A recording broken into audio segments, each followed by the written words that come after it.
Todos nós gostamos de super-heróis e suas sagas de virtude e sacrifício, feitos extraordinários que sempre nos fascinaram. Mas antes de começarmos nossa conversa, vamos olhar um pouco para o nosso passado, para a nossa infância, tempo no qual nós precisávamos de um norte além dos nossos pais de criação, vivos ou não, enfim, de quem nos criou. Encontramos norte nos ídolos, indivíduos ou grupos com um conjunto de morais ou habilidades que aspirávamos a ter ou ser.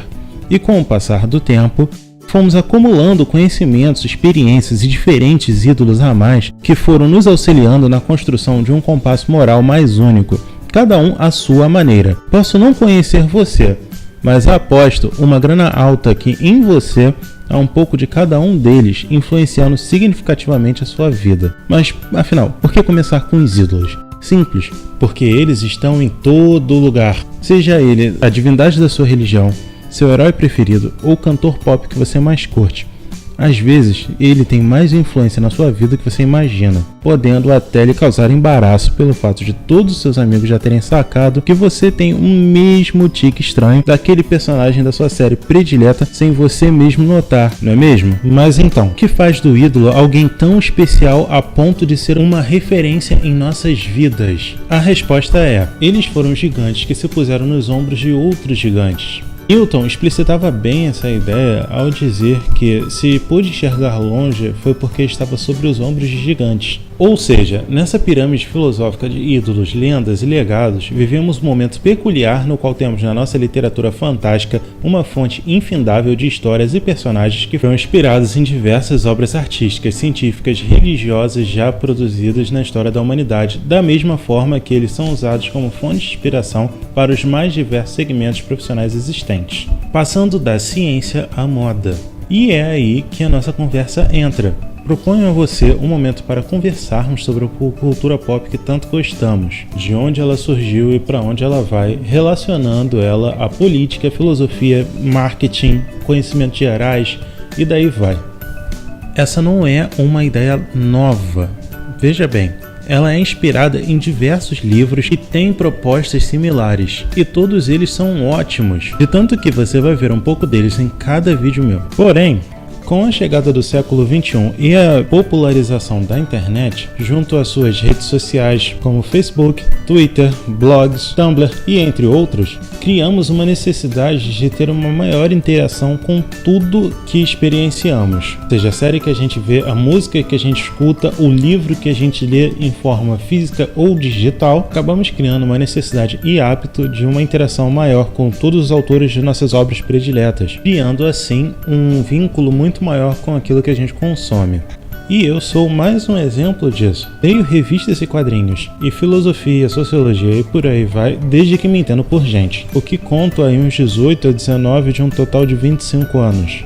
Estudo física e um dia pretendo me formar, além de trabalhar como projetista mecânico. Mas apesar de tudo, a literatura fantástica sempre foi a minha paixão principal, e eu gostaria de partilhá-la com vocês. Portanto, vamos começar?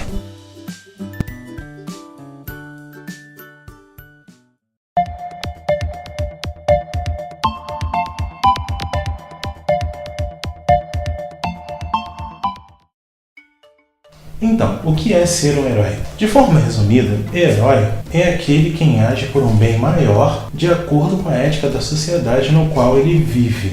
Mas, o que motiva alguém a ser um herói? Como definimos a bondade? Até onde podemos julgar uma ação como heróica ou corriqueira? Temos uma ação de qualquer natureza quando o indivíduo transforma a vontade, que é a construção e essência do pensamento, em atitude, que é o fator determinante de tudo que fazemos. Claro, heróis são aqueles que tomam decisões e agem de tal maneira que seus atos façam a diferença para um meio social.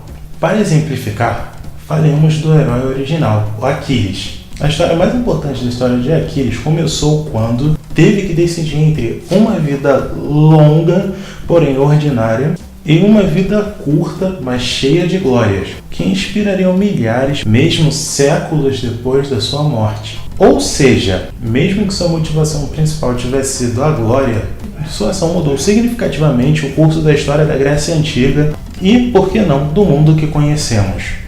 Como visto no mito do herói, na saga do Aquiles, o conceito do indivíduo heróico, que é capaz de um martírio por um bem maior, foi algo desenvolvido para confortar as mães desses jovens guerreiros em seu possível luto. Conforme o avanço da civilização, começamos a pensar em algo como: ei, o cara precisa realmente morrer para ser um herói? E assim atrelamos cada vez mais a ideia do herói ao indivíduo que age pela justiça. Mas, agora, como vamos entender o herói sem antes entendermos um básico de justiça?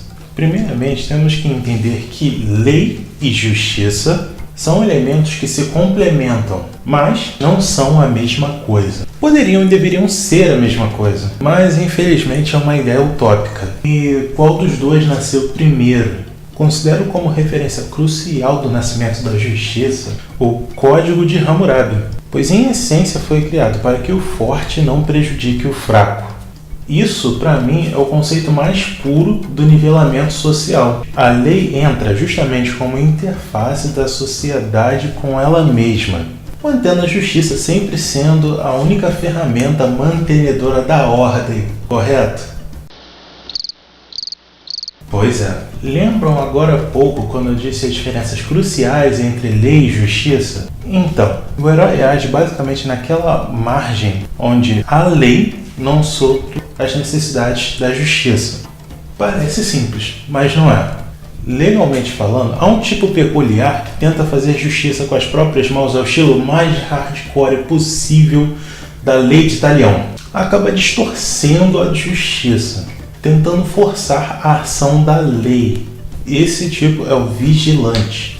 E concordo com uma lei que de certa forma nos proíbe de fazer justiça com as próprias mãos? Claro! Nós, seres humanos, abarrotados de falhas e complexos do nosso caráter, somos rápidos demais em julgar ações que estão além da nossa compreensão. Logo, erraremos 100 vezes antes de acertarmos uma. Então, com essa pressa em sermos justos com a lei, acabaremos sendo injustos com o próximo.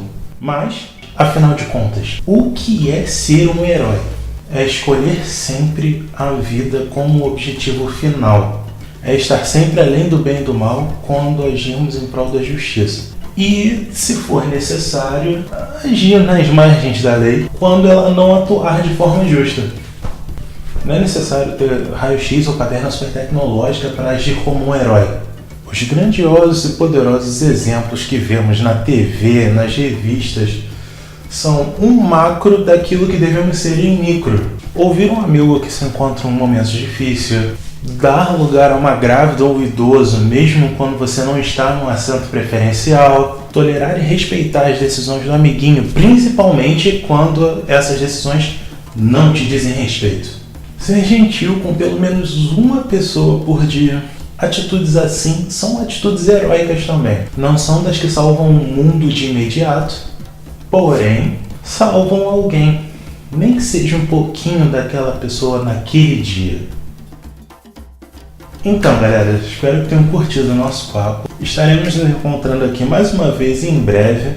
Não esqueça de comentar aqui embaixo com comentários, elogios, dúvidas, algo que você possa acrescentar, que estarei colocando no próximo vídeo para dar continuidade à nossa conversa antes de pularmos para um novo tópico. Se você curtiu, dê um like aqui embaixo, se inscreva no meu canal, curta e siga minha página no Facebook. E é isso. Até a próxima.